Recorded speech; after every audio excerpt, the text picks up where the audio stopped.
میں آج Mahmood Khan chief minister کے پی آپ کو خاص طور پہ آج مبارک دیتا ہوں، کیونکہ یہ جو آپ نے پارٹنرشپ کی کے پی نے ورلڈ بینک کے ساتھ اور نیسلے کے ساتھ، یہ اس پروجیکٹ کے لیے کی ہے جو میں بڑی دیر سے سمجھ رہا تھا کہ پاکستان میں اس طرح کا پروجیکٹ شروع کرنا چاہیے، کیونکہ ہماری بدقسمتی سے ہماری جو ٹورسٹ سائٹس ہیں، جو پرانی ٹورسٹ سائٹس تھیں، مثلا ناران، مری،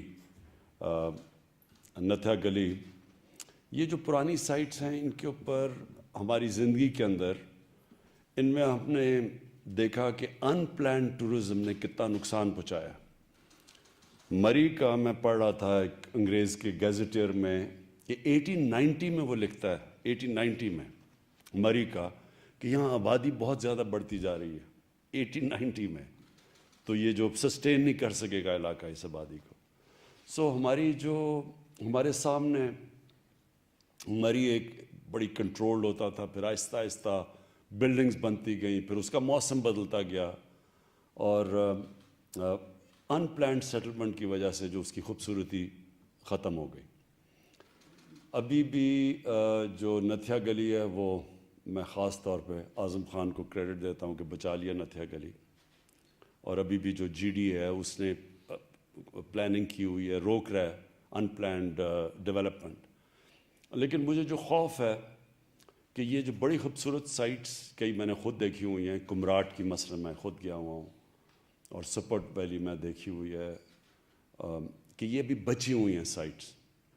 تو یہ بہت ضروری تھا جو آج آپ نے یہ ٹریک کا انیشیٹو لیا، یہ بہت ضروری تھا کہ اب جب ان کی ڈیولپمنٹ ہو تو بالکل انوائرمنٹل کنٹرول دیکھا جائے، بائی لاز بنے، جو ویسٹ ڈسپوزل ہے اس کے اوپر پوری طرح توجہ دی جائے جو آپ نے دی ہے آج، اور یہ سب ایک کنٹرولڈ انوائرمنٹ میں ہو جدھر بلڈنگز نہ بن جائیں بڑی بڑی۔ وہاں جس طرح عابد آپ نے بڑا اچھا بتایا کہ، اور مجھے اپنے سوات کے اندر آپ اوپر لے کے گئے، وہ دکھایا بھی ہے کہ وہ پوٹس رکھے ہوئے ہیں جو ریموویبل، جس طرح کے میں کینیا سفاری پارکس میں دیکھے ہوئے ہیں، وہ موویبل ہوتے ہیں، وہ پرماننٹ سٹرکچرز نہیں بنتے نیشنل پارکس کے اندر۔ اسی طرح یہ علاقے بچیں گے تب کہ آپ ان میں پرماننٹ سٹرکچرز نہ بنائیں، آپ ایسی جگہیں بنائیں جو کہ کانکریٹ جنگل نہ بن جائے، جس طرح کہ اب مری بن چکا ہے اور جس طرح کے گلیات کے اندر بنتے جا رہے ہیں۔ امپورٹنٹ چیز کنٹری ہیڈ ورلڈ بینک کے ناجی صاحب نے کہا، بڑی امپورٹنٹ بات کی کہ یہ ٹورزم ریزورٹس تب کامیاب ہوتی ہیں، اور ورڈ استعمال کیا، سسٹینیبل تب ہوتی ہیں جب کہ مقامی لوگوں کو فائدہ ہو۔ جب تک مقامی لوگوں کو فائدہ نہیں ہوگا، ان کو روزگار نہیں ملے گا، ان کی زندگی بہتر نہیں ہوگی، تو یہ ریزورٹ زیادہ دیر چلیں گے نہیں آپ کی۔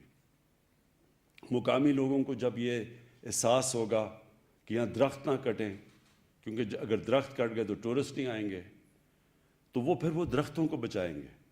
جس طرح کہ چترال کے اندر آئی بیکس کی پروٹیکشن کی گئی، ایک وقت پہ آئی بیکس کا جو پاپولیشن تھا وہ تقریباً ختم ہوتا جا رہا تھا، لیکن جب مقامی لوگوں کو کہا گیا کہ اگر آپ آئی بیکس بچائیں گے اور ان میں سے صرف چن کے ہر سال میں تھوڑوں سو کی ٹرافی ہنٹنگ کی جائے گی، اور پھر اس کا جو پیسہ ہوگا وہ کمیونٹی میں خرچ ہوگا، تو وہ اب آئی بیکس کی اتنی زیادہ آبادی ہو گئی کہ اب سڑک سے آپ کو نظر آتے ہیں کھڑے ہو کے، آپ آئی بیکس کو دیکھ سکتے ہیں۔ یہی ماڈل ساری جگہ ہمیں جو ٹورزم کے لیے ریزورٹس اب کھولیں، تو یہ سارا ماڈل ایسا ہونا چاہیے کہ جو مقامی لوگ ہیں وہ بینیفٹ کریں اس سے۔ تو وہ درخت اگر بچائیں گے، گندگی وہ نہیں ہونے دیں گے، وہ دریاؤں کو پلوٹ نہیں ہونے دیں گے، کیونکہ ان کو پتہ ہوگا کہ جتنی صفائی ہوگی اتنے زیادہ ٹورسٹ آئیں گے، اور اس سے علاقے بھی پرزرو ہو جائیں گے، اور پھر ہم جو سب سے بڑی چیز ہے کہ اپنے ملک میں لوگوں کو روزگار دے سکیں گے، خاص طور پہ ان علاقوں میں جدھر بڑا مشکل ہے، یعنی یہ جتنے بھی آپ نے علاقے بتائے ادھر بڑا مشکل ہے، لوگ شہروں میں جاتے ہیں روزگار کے لیے، تو نوجوانوں کے لیے ان علاقوں میں اپنے آپ کو سسٹین کرنا مشکل ہوتا ہے۔ تو یہ ٹورزم ایک ایسی چیز ہے جو ان کو سسٹین کرے گی، اور پھر سے میں ریپیٹ کرتا ہوں، इको टूरिज़म एक साइंस बन चुकी है, और ये अब अगर आप कई जगह जाएं, मालदीव्स जाएं, तो ये सब साइंस है।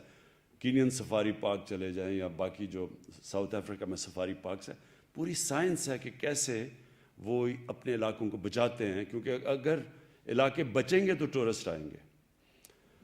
दूसरी चीज़ जो हम सबको समझनी है कि इस वक्त पाकिस्तान के अंदर टूरिज़म एक्सप्लोड कर चुकी है। जितनी टूरिज़म आज पाकिस्तान में है, पाकिस्तान की तारीख में कभी इतनी टूरिज़म नहीं थी। बाहर से भी जो टूरिज़म आती है वो इतनी ज़्यादा नहीं है। जो अंदर पाकिस्तान की टूरिज़म है वो आज पाकिस्तान की तारीख में कभी इतनी टूरिज़म नहीं थी। गर्मियों में सारे एक पूरा एक रश लग जाता है हमारे नॉर्दर्न एरियाज़ में, ये ऊंचे जो इलाके हैं गर्मी से लोगों ने बचने के लिए। और फिर उसके अलावा ये जो मोबाइल फ़ोन है, इसने भी एक बहुत बड़ी प्रोजेक्शन किया टूरिज़म में। लोग जाते हैं, अपनी तस्वीर खींचते हैं, फेसबुक पे लगाते हैं, तो वो आपको अब कोई टूरिज़म के लिए इश्तिहार नहीं देने पड़ते। मोबाइल फ़ोन ही एक की वजह से टूरिज़म के ये जो स्पॉट्स हैं ये सारी जगह एडवर्टाइज होते हैं। तो इस वक्त जो मुल्क की ज़रूरत है, सबसे ज़्यादा जो सेक्टर जिसमें पोटेंशियल है और अभी उसका सबसे कम उसका हम फ़ायदा उठा रहे हैं, वो पाकिस्तान की टूरिज़म है। नंबर 1 है ये जो माउंटेन टूरिज़म है। शायद ही दुनिया में इस तरह के पहाड़ों जो कि पाकिस्तान में और अनडिस्कवर्ड हैं। अभी भी हमारे इलाके ऐसे हैं जिधर लोगों को कोई नहीं पता कि किस तरह की खूबसूरती है वहाँ, क्योंकि वो भी इलाके बचे हुए हैं। और ये जो आपने सड़कों का आज ऐलान किया आबिद, ये सड़कें जब बनेंगी तो इसलिए आपको ये बाय लॉज और सब कुछ बनाना पड़ेगा उनको बचाने के लिए। जैसी सड़कें बनेंगी एकदम रश होगा इन इलाकों में, इसलिए आपको फ़ैसला करना पड़ेगा बैठ के, जब प्लानिंग कर रहे हैं आप, कि किधर तक आपने गाड़ियों को आने देना है, कौन सी जगह प्रोटेक्ट करनी है, गाड़ियाँ उसके आगे नहीं जा सकती। और ये जो केबल कार की आपने बात की कुमराट के अंदर, बहुत खूबसूरत इलाका है। और जो अभी एक और चीज़ पाकिस्तान में अभी बिल्कुल अनडिस्कवर्ड है, वो स्कीइंग है। पाकिस्तान में जिस क्वालिटी की स्कीइंग है वो शायद दुनिया में भी नहीं है। और जैसे जैसे ये टूरिज़म के अंदर ये रिज़ॉर्ट्स बनती जाएंगी, तो इसके अंदर जो स्कीइंग है, जो अभी तक बिल्कुल अनडिस्कवर्ड पोटेंशियल है, मुझे पूरा यकीन है कि सारी दुनिया से ये लोग यहाँ स्कीइंग करने आएंगे। स्विट्ज़रलैंड के अंदर असल में स्कीइंग की वजह से लोग जाते हैं वहाँ सर्दियों में, और स्कीइंग से सर्दियों में हर साल $80 अरब स्विट्ज़रलैंड कमाता है। $80 अरब। तो सोचो हमारी टोटल एक्सपोर्ट्स $25 अरब है, तो सिर्फ स्कीइंग से वो कमाते हैं। तो ये जो इलाका है सारा हमारा केपी का और जो नॉर्दर्न एरियाज़ हैं, ये स्विट्ज़रलैंड से दुगना एरिया है ये, और यहाँ स्कीइंग के लिए भी बहुत बड़ी बड़ी स्लोप्स है। तो ये जब आप ये जो शुरू कर रहे हैं आप इनको रिज़ॉर्ट्स को डेवलप करना, तो गर्मियों के अंदर यहाँ वैसे टूरिस्ट जाएंगे गर्मी से बचने के लिए, और सर्दियों के अंदर स्कीइंग के लिए ये सारी रिज़ॉर्ट्स आपकी डेवलप हो जाएंगी। तो जो अब होटल्स भी बनाने हैं, जब आप, क्योंकि आप इसकी पूरी इन इलाकों को प्रोटेक्ट करने के लिए आप पूरी फीजिबिलिटीज़ बनाएंगे। उन फीजिबिलिटी में होगा कि किस एरिया में कौन से किस किस्म की आपने होटल की इजाज़त देनी है, होटल की भी क्या स्पेसिफिकेशंस होनी है। जिस तरह वो स्विट्ज़रलैंड में शैलेज़ होते हैं उस तरह आप बनाएंगे। और ये जो अब एक पूरा एक नया पोटेंशियल पाकिस्तान का सामने आने लगा है। तो मैं आज ख़ास तौर पे आपको महमूद ख़ान आपको मुबारक देता हूँ कि केपी ने इसमें लीड ली है। पख्तूनख्वा सबसे पहले वो चीज़ें करनी शुरू की है जो अभी तक पाकिस्तान में कहीं नहीं हुई, क्योंकि आपने सबसे पहले रियलाइज़ किया कि इन एरियाज़ को प्रोटेक्ट करना है। इनकी जो आपने सारा वेस्ट डिस्पोजल का सारा जो प्लान बनाया हुआ है, और वर्ल्ड बैंक के साथ और नेस्ले के साथ मिलके, ये सबसे पहले आप इस एरिया में आए हैं। और मुझे यकीन है कि अब नॉर्दर्न एरियाज़ क्या उसके ऊपर भी पूरी कंसंट्रेशन करेंगे, क्योंकि आपने जो एक्सपीरियंस यहाँ से गेन करेंगे वो नॉर्दर्न एरियाज़ में भी लेके जाएंगे, क्योंकि वहाँ भी बहुत बड़ा अनडिस्कवर्ड पोटेंशियल है उसका।